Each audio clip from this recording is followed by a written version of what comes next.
तर आज सकाळी परत एकदा मी 4 वाजता उठलेलो आहे, आवरून झालेलं आहे, दात घासून मग मी प्री वर्कआउट खायला बसलेलो आहे.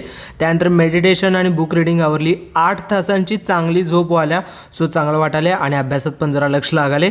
सो आज आहे रिस्टार्ट डे 68 आणि आज शॉर्ट ग्रिप घेतली होती कारण की लॅट्ससाठी पण फोकस करणं महत्त्वाचं आहे. पुश पुल लेग स्प्लिट घ्यालो as because of push pull लेगमध्ये आज होता पुल डेसाठी बॅकचे फर्स्ट 3 वेगवेगळे व्हेरिएशन घेतले. हायपर एक्सटेन्शन मी ह्याच्यासाठी ॲड करतोय की ते जे खालचं बॅक आहे ना त्याला चांगला स्ट्रेच मिळतोय.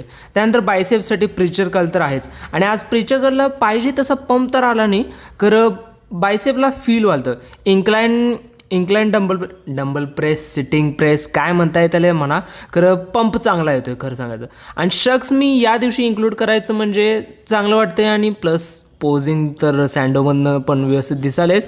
खरं बॅकचे पोझिंगचे काही बेसिकच आहेत ज्याच्यामध्ये जास्त चेंज नाही आहे आणि पोझिंगची प्रॅक्टिस वारंवार वाढवाले घरी असलो तरी. बायसेपला पण चांगलाच पंप आला आहे आणि बॅकचं बटरफ्लाय उडायला लागले, चांगलं मस्त वाटाले. घरी आल्यानंतर प्रोटीन पावडर विथ क्रेटीन घेतलेला आहे आणि त्यानंतर आज दुपारच्या जेवणामध्ये डबा फक्त वेगळा होता, त्यातलं जेवण तेच आणि ऑनलाईन लेक्चर्स वगैरे बघावले.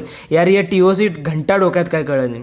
संध्याकाळच्या जेवणामध्ये प्रॉब्लेम हा होता की अंडी संपलेलीत, सो थोडंसं दूध मी पिलेलं आहे ह्याच्यानंतर, ते मी रेकॉर्ड करायचं विसरलो. रात्रीच्या जेवणाचं सगळ्यात बेस्ट पार्ट म्हणजे ते असते प्रोटीनवालं दही. आजच्या दिवसाचे total 16,000 steps done. Tomorrow restart again.